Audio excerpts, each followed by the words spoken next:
आता व्यवसायाच्या दृष्टिकोनातून बघायचं झालं तर कधी-कधी अपेक्षेपेक्षा जास्त मिळतो आणि कधी-कधी जितकी अपेक्षा असते तेवढा मिळतच नाही. म्हणजे हे असं का होतं आहे, तर बऱ्याचदा मध उत्पादन हे निसर्गावरती अवलंबून असते आणि उद्या चांगला हंगाम येणार आहे, चांगला मध मिळणार आहे असं वाटतंय, पण एखादा अवकाळी पाऊस होतो आणि फुलगळती होते आणि मग तो सीझन निघून जातो. यावेळी काय होतं की शेतकऱ्याच्या पदरात निराशा पडते. निसर्गावरती खूप म्हणजे अवलंबून राहावं लागतं, त्यामुळं हे असं होतं आहे. पण क्रॉप एरियावरती काम करणाऱ्या शेतकऱ्यांना बऱ्याचदा चांगला हंगाम मिळतो. जे वेगवेगळ्या ठिकाणी वेगवेगळी परिस्थिती आहे आणि जंगलातून जो मध गोळा करण्याचं काम आहे हे खूप कष्टदायी आहे.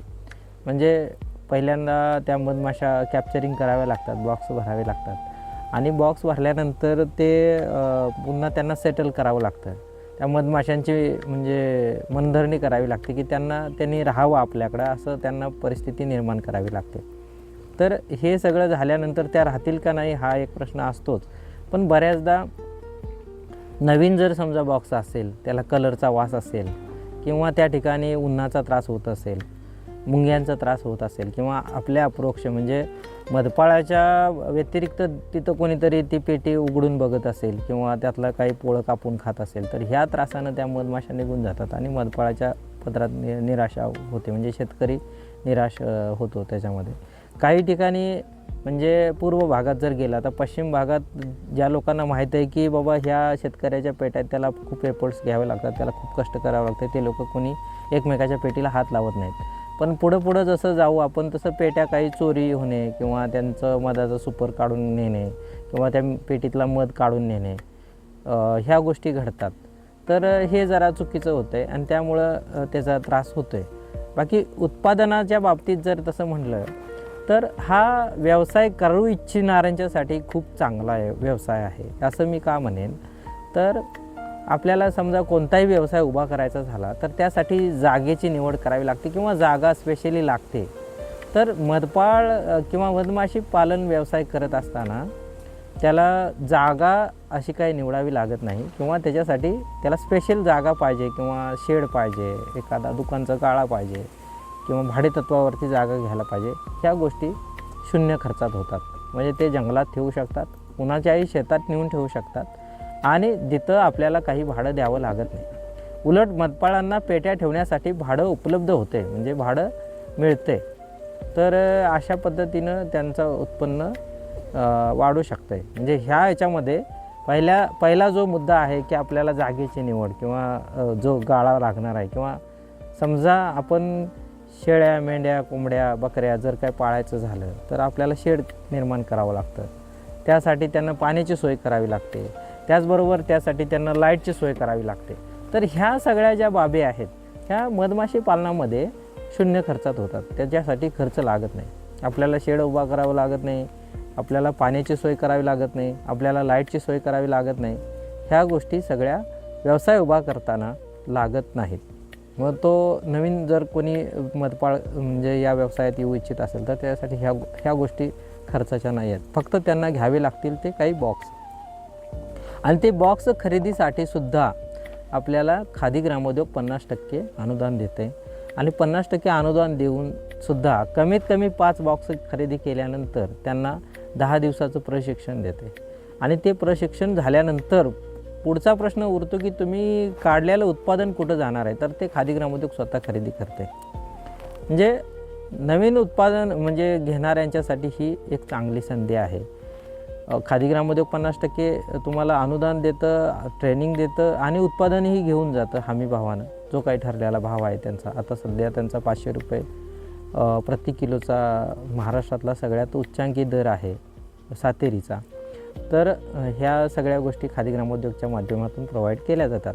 त्याची ट्रेनिंगची केंद्र म्हटलं तर आपल्याला महाबळेश्वरला हे मला वाटते 1946-47च्या पासून झालेलं मध केंद्र आहे आणि त्या खादी ग्रामोद्योगच्या महामंडळाच्या माध्यमातून तिथं 10 दिवसाचं ट्रेनिंग, राहण्याची आणि खाण्याची सोय, हॉस्टेल हे प्रशस्त असं आहे. महाबळेश्वर मधासाठी प्रसिद्ध आहे आणि महाबळेश्वरला जाणारा जो काही मध आहे तो आमच्या परिसरातून, पाटगाव परिसरातून जे काही मधपाळ कलेक्ट करतात, हा सगळा मध महाबळेश्वरला यापूर्वी कलेक्ट केला जात होता.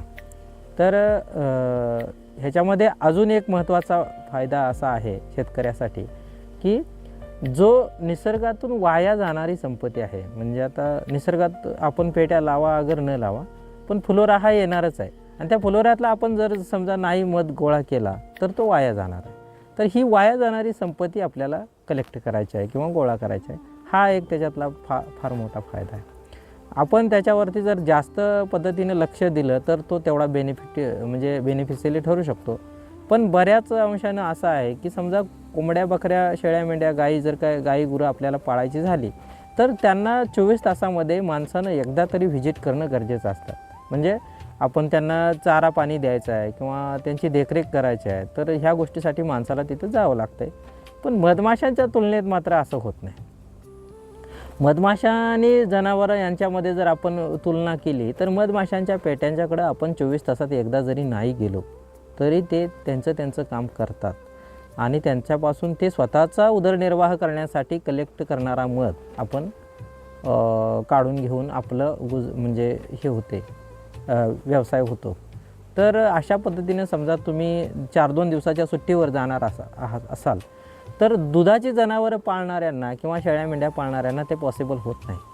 तर मधाच्या बाबतीमध्ये हे मात्र आपल्याला पॉसिबल आहे की दुग्ध जनावरं पाळणारे किंवा कोंबड्या, बकऱ्या पाळणाऱ्यांच्यापेक्षा मधमाशी पालक जो आहे तो आपली सुट्टी एन्जॉय करू शकतो किंवा आपलं इतरही काम करू शकतो आणि इतरही काम बजावत तो हा पार्ट टाईम म्हणून पण व्यवसाय करू शकतो.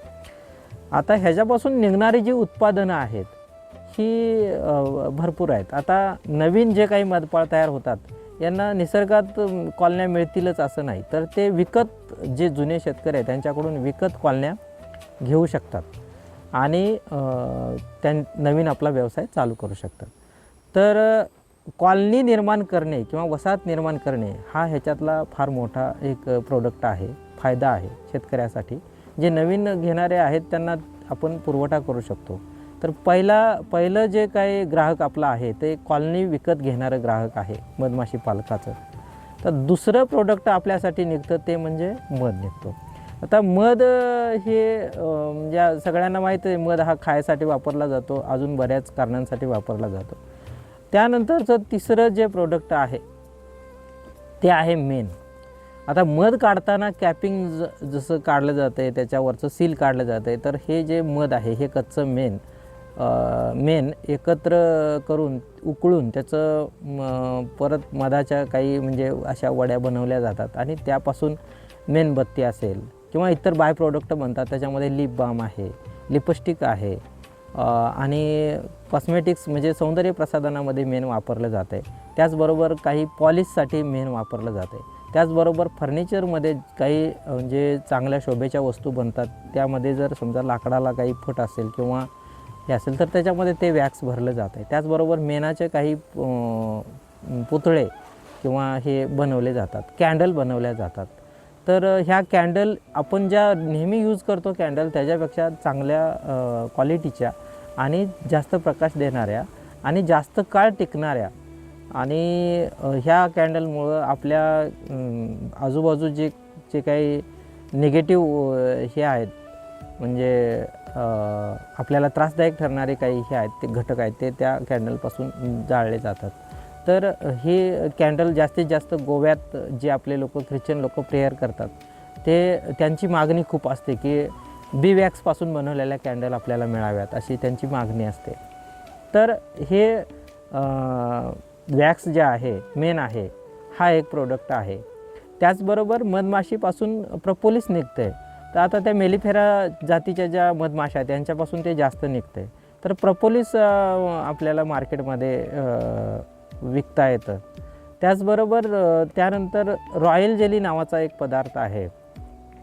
तर हा पदार्थ मधमाशांच्यामध्ये राणीला जास्त फीड केला जातो आणि बाजारात जे काही आता म्हणजे खेळाडू आहेत किंवा काही मोठे लोक आहेत तर हे लोक आपल्याला रॉयल जेली रोजच्या जेवणा म्हणजे आहारामध्ये सेवन करतात, कॅप्सूल स्वरूपात असेल किंवा काही तर ती खाल्ल्यानं दीर्घायुष्य होतं आहे, आयुष्य वाढतं आहे. हा एक प्रोडक्ट आहे. त्याचबरोबर जे मधमाशीचं विष आहे हे सुद्धा मोठ्या प्रमाणात त्याची मागणी आहे, पण पुरवठा कमी आहे. हे मधमाशीपासून निघणारे सगळ्या प्रोडक्टना मागणी आहे, तेवढा पुरवठा नाही आहे. म्हणजे मार्केटमध्ये नवीन व्यवसाय सुरू करणाऱ्यांच्यासाठी आता बरेचसे व्यवसाय असे आहेत की पुरवठा भरपूर झालेला आहे, पण मागणीच नाही, त्यांचा स्टॉक पडून आहे. तर असं न होता मधमाशीचं जे प्रोडक्ट आहेत, मग त्याच्यामध्ये सगळे प्रोडक्ट आता जेवढे आपण सांगितले, मेण आहे, मध आहे, रॉयल जेली आहे, प्रोपोलिस आहे, विष आहे आणि वसाहती आहेत. तर यांची कमतरता आहे. जेवढी मागणी आहे तेवढी पुरवठा नाही आहे. त्यामुळं त्यांना चांगला भाव मिळतो. ही एक चांगली गोष्ट आहे. फक्त हे पुरवठा का होत नाही आहे, तर नैसर्गिक काही गोष्टी त्याच्यामध्ये कारणीभूत ठरतात की निसर्गातला फुलोरा असेल किंवा तिथलं वातावरण असेल, ह्या गोष्टींचा त्याच्यावरती परिणाम होतो. त्यामुळं बऱ्याचशा गोष्टी आता पूर्वी 400-500 रुपयानं किलो जाणारा मध यावेळी कारवीचा यावेळी 3000 रुपये किलो प्रतिदरानं आमच्याकडून विकला गेला. तर याचं कारणच असं की पावसाळ्यामध्ये तो मध येतो, म्हणजे ती फुलं येतात आणि 7-8 वर्षाच्या अंतराने येतात. म्हणजे निसर्गात त्या फुलांची कमतरता आहे आणि त्यापासून मिळणारे जे काही घटक आहेत, मग त्याच्यामध्ये पुण्यातल्या काही लॅबने त्याच्यावरती टेस्ट केल्या आणि असं कळलं की कॅन्सर बरा होण्यास मदत करणारे काही घटक त्या मधामध्ये आढळून आले. मग ते आढळून आल्यानंतर आमच्या शेतकऱ्यांनी किंवा विक्रेत्यांनी ते असं सांगितल्यानंतर बऱ्याच कॅन्सर पेशंटांनी तो मध खाल्ला. त्यांना चांगला त्याचा फरक आला किंवा त्यांच्या औषधांना त्यांचा रिझल्ट आला. तर असं म्हणजे फक्त मधाने बरं होते असा काही विषय नाही आहे, पण तो मध खाल्ल्यानं त्यांना थोडी रिलीफ मिळते किंवा त्यांच्या औषधांना गुण येतो. हे त्यातलं एक फार मोठं कारण आहे.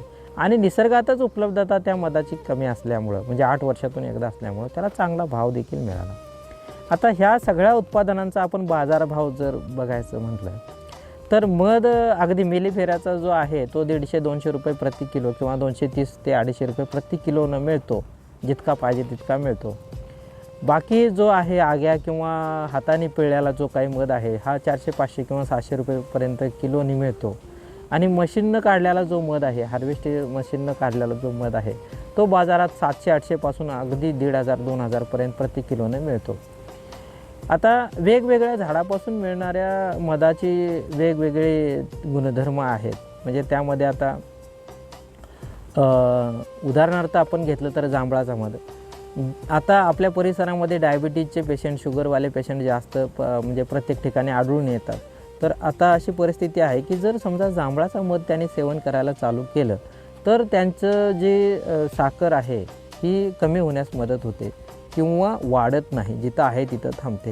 हे बऱ्याच लोकांना त्याचा फरक आलेला आहे किंवा असं गुणधर्म आढळलेला आहे. म्हणून जांभळाच्या मधाला खूप मागणी आहे. फक्त तो जास्तीत जास्त प्रमाणात जांभूळ असावा किंवा देणाऱ्यांनी तो तसा जांभळाचा म्हणून दिला पाहिजे. यामध्ये विक्रेत्यांच्याकडून फसवणूकसुद्धा होऊ शकते, कारण जांभळाला जास्त किंमत येते आणि मागणीही जास्त आहे. खाणाऱ्याला जर ते समजा माहीत नसेल की जांभळाची चव काय असते, कलर कसा असतो, डेन्सिटी किती असते किंवा कसा दिसतो तो, हे जर माहीत नसेल, त्याचा वास कसा येतो हे जर माहीत नसेल, तर यावेळी विक्रेत्यांच्याकडून फसवणूक होऊ शकते. हे काही नाकारता येत नाही. पण मधमाळांच्याकडून ती फसवणूक होत नाही किंवा जो कोणी प्रोड्युसर आहे, मध काढणारा शेतकरी आहे, याच्याकडून ती काही फसवणूक होत नाही. यांच्याकडून तो ओरिजिनल दिला जातो.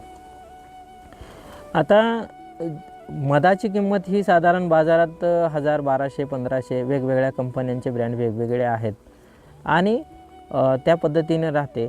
मेणाची जी किंमत आहे ही कमीत कमी 300 रुपये किलो प्रतिदरानं मेण बाजारामध्ये विकलं जाते, 350.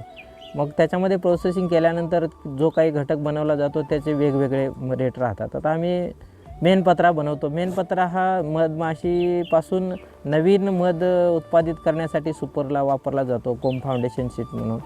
आणि नवीन पोळं निर्माण करण्यासाठी त्यांना स्टार्टर म्हणून एक स्ट्रीप देऊन त्याचा उपयोग होतो. तर मेणाची किंमत, ह्या प्रोसेस केलेल्या मेणाची किंमत ही साधारणतः 1000-1200 रुपये प्रति किलोनं जाते. तर त्यानंतर राहतं ते प्रपोलिस मेलिफेरापासून उत्पादित केलं जाते आणि हे औषध निर्मितीसाठी वापरलं जाते. हे साधारणतः कमीत कमी 300 रुपये किलो. ते पुढं काही जशी म्हणजे बाजारातली आवक कमी जास्त होईल तसं त्याचे दर कमी जास्त होत राहतात. आता नंतरचा मुद्दा राहतो ते म्हणजे रॉयल जेली. तर रॉयल जेली साधारण 78,000 रुपये प्रति किलो दराने बाजारात विकली जाते. पण ती मेलिफेरापासून उत्पादित केली जाते. त्याची प्रोसेस थोडी किचकट आहे. ते राणी निर्माण करण्याची घरं त्यांना निर्माण करावी लागतात आणि त्यापासून मग त्या राणी निर्माण होण्यासाठी जास्त मधमाशा त्याला रॉयल जेली खाऊ घालतात आणि त्या घरांच्या मधली त्या कपमधली ती रॉयल जेली काढली जाते आणि त्याचं विक्री केली जाते. तर ती साधारण 78 ते 85,000 रुपये किलो दराने बाजारमध्ये आता तिचा भाव आहे. तर कॅप्सूल तिची एक जर समजा कॅप्सूल असेल तर ती 300 रुपये प्रति किलोनी जाते, साधारण 1 ग्रॅम 1.5 ग्रॅम वजनाची, असं त्याचं हे आहे. आणि त्याच्यानंतरचं जे प्रोडक्ट आहे आपलं, ज्याला आपण मधमाशीचं विष किंवा वेनम म्हटलं जातं आहे, तर मधमाशीचं विष हे सरकार मान्य भावाने साधारण 1 करोड रुपये किलो दराने जातं. पण त्याचे उत्पन्न घेणारे शेतकरी खूप अगदी हाताच्या बोटावर मोजण्या इतके आहेत. मला वाटतं आहे सारंगपूरला आपले देवरथ शर्मा म्हणून जे मोठे बीकीपर आहेत भारतातले, यांच्याकडं त्याचं उत्पन्न होतं आहे. आम्ही हैदराबादला काही ट्रेनिंग केल्या होत्या तेलंगणाला. तर तिथं FCRL कॉलेज आहे. त्या कॉलेजमध्ये आम्हाला ते विष कसं काढलं जातं याचं प्रॅक्टिकल दाखवलं होतं आणि त्या प्रॅक्टिकलमध्ये आम्ही बघितलं की ते विष कसं काढलं जातं. याच्या व्यतिरिक्त मधपाळ फक्त मध काढणे, मेण काढणे आणि वसाहत निर्माण करणे एवढंच काम करतात. आता वसाहतीचे जे दर आहेत ते सरासरी खादी ग्रामोद्योगनं 6 पोळ्यांचा एक दर ठरवलेला आहे 4-5 वर्षापूर्वीपासून. तो आता तोच प्रचलित आहे. यापुढं जशी मागणी वाढणार आणि उत्पादन कमी होणार तसं त्याचे दर अजून वाढत जातील. तर साधारण एका वसाहतीची किंमत आता 3,000 रुपये मार्केटमध्ये आहे. तर हे सगळे प्रोडक्ट आपण जर एखादा नोकरी व्यवसाय करतो तसं जर तरुणांनी याच्यावरती लक्ष देऊन फोकस करून जर समजा 10 पेट्या जरी व्यवस्थितरित्या पाळल्या तरी त्यांचं कुटुंबाची गुजरण होईल, इतकं उत्पन्न मिळू शकते. पण आपण त्यांच्या खोलात जाऊन बाबा ही गोष्ट घडते तर का घडते असं प्रत्येक गोष्टीचं कारण शोधून जर आपण त्यांना व्यवस्थितरित्या हँडल केलं तर हे शक्य आहे. चांगलं उत्पन्न मिळवणं हे शक्य आहे. फक्त आपण जेवढे कष्ट घेतो आहे तेवढे जर त्याच्यापासून उत्पन्न घ्यायचं झालं तर आपल्याला तसं त्याच्यावरती लक्ष देखील केंद्रित करणं गरजेचं आहे. अन्यथा काही लोक पार्ट टाईमसुद्धा करतात. म्हणजे यापूर्वी आम्ही देखील फक्त 5चे 10 करायचो, 5 विकायच्या आणि 5 ठेवायच्या. असं करत करत आम्ही 10-15 वर्ष म्हणजे हे व्यवसाय आता चालू आहे. फक्त आमचं रिपीट कस्टमर वाढत गेले. ज्या लोकांच्यापासून माउथ टू माउथ अशी पब्लिसिटी होत गेली. ज्या लोकांनी आमच्याकडून ओरिजिनल मध नेलेला आहे ते खाल्ल्यानंतर त्यांना बाजारातल्या आणि आम्ही दिलेल्या मधाचं म्हणजे फरक लक्षात यायला लागला. त्यानंतर आमचे मधाचे कस्टमर वाढत गेले. आता खादी ग्रामोद्योगनं आम्हाला जे काही मदत केलेली आहे त्यामध्ये ट्रेनिंग असेल किंवा पेट्या वाटप असेल किंवा आता खादी ग्रामोद्योग आणि तत्कालीन आमचे मला वाटते 2-3 वर्षापूर्वी आमच्याकडं राहुल रेखावार साहेब कलेक्टर साहेब होते. त्यांच्या नियोजन समितीनं आणि खादी ग्रामोद्योगनं मिळून आम्हाला हे मधाचं गाव मंजूर केलं आणि इथल्या शेतकऱ्यांची उन्नती होण्यासाठी आम्हाला एक कंपनी देखील स्थापन करून दिली, जी की फार्मर प्रोड्युसर कंपनी आहे. ही कंपनी स्थापन झाल्यामुळं काय झालं की डायरेक्ट 700-800 रुपयेवरून विकला जाणारा मध 1000च्या भावाने विकला जाऊ लागला. कंपनीचा प्रचार आणि प्रसार शासकीय माध्यमातून झाल्यामुळं इकडं पर्यटनाचा ओघ देखील वाढला. पाटगाव परिसरामध्ये पर्यटन खूप येते आणि कंपनीचा मध विक्री होतो आहे. कंपनीबरोबरच पाटगावात राहणाऱ्या काही तिथल्या विकणाऱ्या लोकांचा देखील लोकल विकणाऱ्या लोकांचा देखील मध विकला जातो आहे आणि यामुळं इतर लोकांनासुद्धा त्याचा चांगला फायदा झालेला आहे. प्रत्येक डॉक्युमेंटरी करत असताना प्रत्येक जे असतात ना त्यांना विचारतो की तुम्ही तुमच्या व्यवसायाला 10 वर्षानंतर कुठे बघताय. तर तोच प्रश्न तुम्हाला विचारतो की 10 वर्षानंतर हा जो व्यवसाय आहे तुमचा त्याचं कुठंपर्यंत बघताय की 10 वर्षानंतर याचं भविष्य काय. तर चांगला प्रश्न आहे तुमचा. 10 वर्षानंतर काय परिस्थिती असेल असं म्हणायचं आहे तुम्हाला. तर मला असं वाटतं की 10 वर्षानंतर खूप ॲडव्हान्स टेक्नॉलॉजी आपल्या परिसरात आलेली असेल. आता AIचं जग आहे. तर आपण मगाशी म्हटलं तसं अगदी ॲडव्हान्स पेट्या आपल्याकडे आलेल्या असतील. दुसरी गोष्ट, जो मध आपण प्रोड्यूस करतो आहे, जो शेतकरी त्याचा उत्पादक आहे, तर त्याची ट्रेसेबिलिटी आलेली असेल. ग्राहकाला हे समजणार आहे की तो कुठल्या पेटीतून घेतला आहे, किती नंबरच्या पेटीतून घेतला आहे, कोणत्या जंगलाच्या भागातून खरेदी म्हणजे त्याचं उत्पादन झालं आहे, माशी कोणत्या फुलावरती काम करत होती. हे अगदी बारकावे आपल्या एका QR कोड स्कॅनरवरती आपल्याला उपलब्ध होतील, त्याची माहिती उपलब्ध होईल. आणि म्हणजे अडल्ट्रेशनवरती अजून आपल्याला काही म्हणजे चांगलं संशोधन होईल की याच्यात काही अडल्ट्रेशन आहे का, किंवा आपली फसवणूक होते आहे का, हे ग्राहकाला अजून चांगल्या पद्धतीनं समजेल. दुसरी गोष्ट, आता जे सध्याचं मार्केट आहे हे लोकलच मार्केट आहे. म्हणजे आमच्याकडंच निघतो आणि आमच्याच परिसरातले लोक खातात हा मध, आणि इथंच लोकांना पूर्ण झालं आहे. तर याचं जास्त उत्पादन घेण्यासाठी आपल्याला अजून काय करता येईल, मधमाशांच्यामध्ये काय इम्प्रूव्हमेंट करता येईल, किंवा त्यांच्यावरती जे आलेले रोग आहेत याच्यावरती काय नियंत्रण घेता येईल का, ह्या सगळ्या महत्त्वाच्या बाबींच्यावरती मला वाटते 10 वर्षात चांगले निर्णय होतील किंवा संशोधन होईल असं मला वाटते. आणि उत्पादनात वाढ होईलच. याशिवाय हा मध फक्त पाटगावपुरता मर्यादित न राहता जगभर पोचेल असं मला वाटते. कारण आम्ही सेंट्रल बी रिसर्च इन्स्टिट्यूट पुणे या ठिकाणी एका अभ्यास दौऱ्यानिमित्त गेलो असता तिथं एक चार्ट आम्हाला बघायला मिळाला की ज्या लोकांना एक्सपोर्ट करायचं आहे किंवा मार्केटमध्ये विक्री करायचं आहे त्यांना त्या चार्टमध्ये बसणारे घटक त्या मधामध्ये आढळले पाहिजेत आणि त्याचं प्रमाण असं त्याचं दिलेलं होतं. तर मेलिफेराच्या मधासाठी त्यांनी एक प्रमाण लावलेलं होतं की तुम्हाला एका ग्रॅममध्ये पोलन ग्रेन हे 4500 4500 पोलन ग्रेन असायला पाहिजेत असं त्यांचं मत होतं. ते अतिसूक्ष्म काम असतं, आपलं मायक्रोस्कोपवरती ते चेक केलं जातं. पण त्याच्यामध्ये त्यांचं कुणाचं 4000 येतं आहे, कुणाचं 42 येतं आहे, कुणाचं 43 येतं आहे, म्हणजे 4500 क्रॉस करायला त्यांना खूप एफर्ट्स घ्यावे लागतात. तर अशा वेळी आम्ही काही सॅम्पल आमच्याकडून घेऊन गेलेलो होतो. बाटलीतनं आमच्याकडं एक कारवीचा मध होता आणि दुसरा म्हणजे जांभळाचा मध होता. तर आम्ही जांभळाच्या मधाची सॅम्पल तिथं टेस्ट केली, कारण जांभळाचा मध दरवर्षी आमच्याकडे निघतो आणि सगळ्या शेतकऱ्यांच्याकडे निघतो. तर सह्याद्रीच्या पश्चिम घाट माथ्याला जे काही शेतकरी हे मधाचा व्यवसाय करतात किंवा मधमाशी पालन करतात त्या लोकांच्याकडं हा मध निघतो.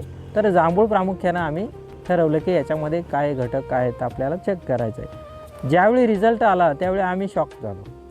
आमचा रिझल्ट होता 17,500 एका ग्रॅमला पोलन ग्रेन. म्हणजे त्यांना 4500 करायला खूप कष्ट घ्यायला लागते. तर आम्ही त्यांच्या 3-4 पट पुढं होतो. म्हणजे 17,500 म्हणजे 4 चोक 16 आणि वरचे 1,500 एक्स्ट्रा, म्हणजे जवळजवळ 4 पट आमच्या मधामध्ये पोलन ग्रेन नॅचरली येत आहेत. आणि ही खूप चांगली बाब आहे. म्हणजे सुपरपेक्षा उपर एक्सपेन्सिव्ह क्वालिटी, म्हणजे जगभरात ज्याला मागणी असणार आहे अशा दर्जाचा मध आमच्या परिसरामध्ये उत्पादित होतो आहे. आणि हे ज्यावेळी जगाला माहीत होणार आहे त्यावेळी निश्चितपणानं या गोष्टीची दरवाढ होणार आहे. कारण इतका चांगला मध तर त्याला भाव देखील चांगला मिळणार. आणि महत्त्वाची बाब अशी आहे की अजून तरी शासनानं या गोष्टीमध्ये जास्त हस्तक्षेप केलेला नाही आहे, किंवा ह्याचा जो व्यापारी वर्ग आहे यांनी याच्यामध्ये जास्त हस्तक्षेप केलेला आहे असं मला वाटत नाही.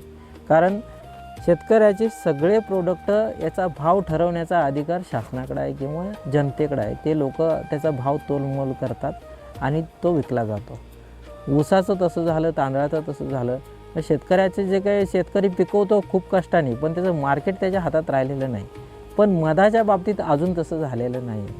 मध जो आहे तो शेतकरी आपल्या दरानं विकतो आहे. म्हणजे आज शेतकरी म्हणत असेल की मला नाही याचे 1000च आले हवे, तर तो कस्टमर त्याला 1000 देतो आहे आणि त्याच्या मर्जीनं तो विकला जातो आहे. उद्या शेतकऱ्याला समजा ते काढण्यासाठी 1000चे 2000 समजा त्याला खर्च येत असेल आणि तो 2-2.5 हजाराने जर विकतो म्हणला तर त्याला मार्केट उपलब्ध आहे. कारण त्याची कमतरता आहे, मार्केटमध्ये त्या गोष्टीची कमतरता आहे.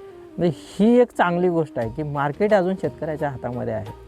ज्याचा जितका चांगला गुणवत्तावाला मध निघणार तेवढं चांगलं त्याला पैसे मिळणार अशी परिस्थिती अजून तरी आहे. आणि आता ज्या काही कंपन्या शेतकरी फार्मर प्रोड्युसर ज्या कंपनी झाल्या आहेत, तर या कंपन्यांच्या माध्यमातून आपल्याला जे काही पेट्यांच्या बाबतीत अवेअर असेल, मधाच्या बाबतीत अवेअर असेल किंवा मार्केटपर्यंत पोचण्याचं जे काही साधन आहे हे सहजरित्या उपलब्ध होणार आहे किंवा होत आहे. ही गोष्ट एक उत्पादकांच्यासाठी चांगली झालेली आहे. हां, तर आपण बघत होतो की रस्ता सोनवडे घाटाच्या निमित्तानं हे जे काही रस्ता झाला गारगोटी पाटगाव या नायकवाडीपर्यंत, तर या परिसरामध्ये 50 वर्ष जुनी जी झाडं होती त्याच्यामध्ये आंब्याची, फणसाची, जांभळाची किंवा आपली इतर रायवळी काही होती म्हणजे नाना, भेडा, हिरडा, तर ही झाडं कापली गेली रस्ता रुंदीकरणाच्या नावाखाली आणि ती परत नव्यानं लावली नाहीत. तर ह्यामुळं निसर्गाची खूप हानी झाली. ह्या झाडांच्यापासून ऑक्सिजन तर मिळतच होता, सावली देखील मिळत होती. रस्त्यावरून जात असताना आपण अगदी गर्द जंगलातून जातो आहे याचा हे होता. आणि कितीही उन्हाच्या झळा आल्या तरी आपल्या गाडी तापत नव्हती किंवा त्या गाडीची टायरसुद्धा तापत नव्हती, रस्तासुद्धा तापत नव्हता, इतकी चांगली सावली त्या झाडांची होती. तर ती ह्या आधुनिकीकरणाच्या नावाखाली ती झाडं कापली गेली. आता बऱ्याच ठिकाणी जंगलं कापली जात आहेत. तर हे निसर्गाचे संपूर्णपणे हानीच आहे. आणि ह्या माध्यमातून काय झालं की तिथं जे काही नैसर्गिक अधिवासात असणाऱ्या मधमाशा त्यांचं अधिवास संपुष्टात आला, त्याचबरोबर निसर्ग देखील धोक्यात यायला लागलं. त्यामुळं काय व्हायला लागलं की या परिसरातलं तापमान देखील वाढायला लागलं. आता कधीही आम्ही 34-35च्या पुढं गेलो नव्हतो, तर गेल्या काही 1-2 वर्षात आम्हाला 45-46 डिग्री तापमान झालेलं आढळून आलेलं आहे. तर ह्याची कारणं हीच आहेत, मानवनिर्मितच आहेत. आपली वाढती कारखानदारी असेल, वाढतं वाहतूक असेल किंवा आपलं ट्रॅफिक असेल, ह्याच्यामुळं जे काही निसर्गाची हानी होत चाललेली आहे, यामुळंच या वातावरणामध्ये फरक पडत चाललेला आहे. आणि याचा निश्चित मधमाशी पालनावरती सुद्धा खूप परिणाम होतो आहे. कारण झाडं असतील, जंगलं असतील तरच मधमाशा आहेत आणि मधमाशा असतील तरच आपण आहोत. कारण अल्बर्ट आइन्स्टाईन यांनी सांगून ठेवलेलं आहे, ज्या दिवशी मधमाशी या पृथ्वीतलावरून नष्ट होणार आहे त्यानंतर अवघ्या 4 वर्षात मनुष्य जातसुद्धा नसेल, असं ते का म्हणलेले आहेत. तर ह्या पृथ्वीतलावरचं परपरागीभवनाचं जे काम आहे ते 70 ते 80% भाग हा मधमाशीच करते. आणि ते परपरागीभवन झाल्याशिवाय, पॉलिनेशन झाल्याशिवाय कोणत्याही झाडाला फळधारणा होत नाही. तर बऱ्याच अंशी मधमाशीच्या माध्यमातूनच ते परागीभवन होते आणि म्हणून आपल्याला अन्नाची उत्पत्ती होते. जर मधमाशीच राहिली नाही इतर कीटकही राहणार नाहीत आणि त्या कीटकांच्या माध्यमातून होणारं जे परपरागीभवन आहे, पॉलिनेशन आहे, हे होणार नाही. मग हे जर झालं नाही तर आपण काय खाणार? त्यावेळी आपल्याला किती वर्ष अन्नसाठा पुरणार आहे? या उद्देशानंच ते असं म्हटले की मधमाशी नष्ट झाल्यानंतर अवघ्या 4 वर्षात मनुष्य जातसुद्धा नसेल. ही गोष्ट त्यावेळी खरी ठरणार आहे. आता जंगलामध्ये जेवढे मोठे मोठे घनदाट जंगलं आहेत तिथं चांगलं उत्पादन होतं आहे. आता आम्हाला त्याचा काय त्रास होतो, तर जी अगदीच मोठे जंगल आहेत अशा ठिकाणी अस्वलांचा त्रास होतो. म्हणजे मधमाशांना अस्वलं खातात किंवा त्या पेट्या जर असतील मधाच्या तर ते अस्वलं खातात. मधमाशांना होणारे त्रास त्याच्यामध्ये तो प्रामुख्यानं म्हणजे त्याचा विचार होतो. तर अजून काही मुंग्या असतील, काही सरडे असतील, काही बेडूक असेल किंवा ग्रीन बी इटर नावाचा एक पक्षी आहे, तो मधमाशा खातो. तर हे ठराविक गोष्टी आहेत ज्याच्यापासून मधमाशांना त्रास होतो. आणि मधमाशांना त्रास होणं म्हणजेच अगदीच त्या मधपाळाला त्रास होणे किंवा त्याच्या उत्पादनावरती परिणाम घडतो. ह्या गोष्टी फक्त जर आपण लक्ष देऊन जर त्याच्यावरती नियंत्रण आणलं तर बाकीच्या गोष्टींचा फक्त नैसर्गिकरित्याच त्याच्यावरती काय होणारा परिणाम आहे. म्हणजे पाऊस कमी जास्त होणे किंवा फुलोरा कमी जास्त येणे किंवा निसर्गामध्ये धुकं येणे. धुकं आल्यानंतर बऱ्याच अंशी मोहर करपला जातो किंवा फुलं करपली जातात आणि मग मधावरती परिणाम त्याचा होतो. या व्यतिरिक्त आपल्याला म्हणजे निसर्गातून कोणता तोटा होण्यासारखं कारण नाही आहे. बाकी मधमाशी पालन हा किफायतशीर व्यवसाय आहे. नवीन उद्योजकांच्यासाठी हे आहे. म्हणजे आता तसं म्हटलं तर आपला व्यवसाय किती चांगला आहे हे सांगणं गरजेचं असतं. पण जुन्या लोकांना अशी एक सवय पडलेली आहे की आपलं कुणाला जर चांगलं सांगायला गेलो तर त्याची दृष्ट आपल्याला लागेल आणि आपला व्यवसाय तोट्यात जाईल. अशा ज्या काही संकुचित भावना आहेत त्यामुळे हे बरेचसे व्यवसाय मागं राहिलेले आहेत. असं म्हटलं तर आता शेती परवडत नाही असं शेतकरीच म्हणतो, पण शेतकरीच चांगला सुखी माणूस आहे तसं म्हटलं तर. कारण त्याला त्याच्या मर्जीनुसार राहता येतं, मर्जीनुसार खाता येतं, मर्जीनुसार वागता येतं, मर्जीनुसार सुट्टी घेता येते. जितके कामाचे तास कामगार वर्ग भरतो आहे तितके कामाचे तास शेतकरी भरतो आहेच असं नाही. एखाद्या वेळी तो जास्त पण भरतो, पण बऱ्याचदा तो कमी काम करूनसुद्धा चांगलं उत्पादन घेऊ शकतो. म्हणजे ह्या जर गोष्टी शेतकऱ्यांनाच स्वतःहून सांगितल्या की बाबा मी करतो आहे ते मी त्याच्यात सुखी आहे, मी चांगला आहे, जर असं शेतकऱ्यांना सांगितलं किंवा त्याची पब्लिसिटी जर तशी झाली असती तर आज शेतकऱ्यांच्या मुलांना मुली देण्यासाठी लोक मागं पुढं बघत आहेत किंवा तो शेतकरी आहे. पण शेतकऱ्याच्यात अशी परिस्थिती आहे की तुम्ही 50 लोक एकदम खायला जेवायला जावा, डायरेक्ट करून वाढणार. पण 50,000 जरी कुटुंबाला पगार असेल, एखाद्या व्यक्तीला पगार असेल, त्याच्याकडे 10 लोक जरी गेले तर चहा करताना सुद्धा त्यांचे मंडळी 2-3 वेळा विचारणार की किती लोक चहा घेत आहे किंवा एवढाच ठेवू का, अर्धा घेत आहे काय. म्हणजे ह्या गोष्टी सगळ्या विचारून काटकसरीने केल्या जातात. याचं कारणच असं आहे की शेतकरी हा जगाचा पोषक आहे, त्याच्याकडे भरपूर प्रमाणात देण्याइतकी ताकद आहे. कारण एका दाण्यापासून 1000 दाणे करणारा तोच आहे आणि त्यानं त्याच्यामध्ये सुख मानलं पाहिजे. फक्त एवढाच विषय आहे की त्याची नाळ कायम मातीशी जुळलेली असते, त्याचे स्टेटस कायम मातीशी असतात. त्यामुळं त्यांना थोडं वाटते की बाबा हे चांगले पॉलिशची बुटं घालणारे, इस्त्रीचे कपडे घालणारे आपल्यापेक्षा मोठे आहेत. पण त्यांचं जे पोट आहे ना ते शेतकऱ्याच्या हातावरतीच आहे. म्हणजे शेतकरी राजाच आहे शेवटी. आणि हे ज्यावेळी त्याला कळेल की बाबा आपण राजा आहे आणि आपण त्याच्यामध्ये समाधानानं राहू शकतो, हे ज्यावेळी दुनियेसमोर सादर होईल त्यावेळी नक्कीच लोक शेतकरीच म्हणजे आपला प्लॅटफॉर्मची निवडतील असं मला वाटतं. कारण याला काही खूप दिवस लागणार नाही आहेत. आता मल्टीमीडियाचं जग आहे, सगळ्या गोष्टी एकमेकाला बघायला मिळतात. तर आपला आनंद व्यक्त करत असताना अगदी ऊसतोड कामगारसुद्धा रील बनवतात आणि आम्ही कसं काम करतो हे दाखवतात. ते दिसताना जरी कष्टदायी दिसत असलं तरी त्याचं बेनिफिट किंवा त्यांचं शारीरिकदृष्ट्या सक्षम राहण्याचं जे हे आहे हे त्यांनाच मिळणार आहे. आता 2 तास जिममध्ये जाऊन व्यायाम करणाऱ्यांची ताकद जर समजा आपण विचारात घ्यायची म्हटली आणि जर मोळ्या टाकणाऱ्या एखाद्या महिलेची ताकद जरी विचारात घ्यायची म्हटली तरी ती महिलेचा जेवढा दिवसभराचा स्टॅमिना तेवढा ते 2 तास जिम करणाऱ्याचा स्टॅमिना नाही राहू शकत.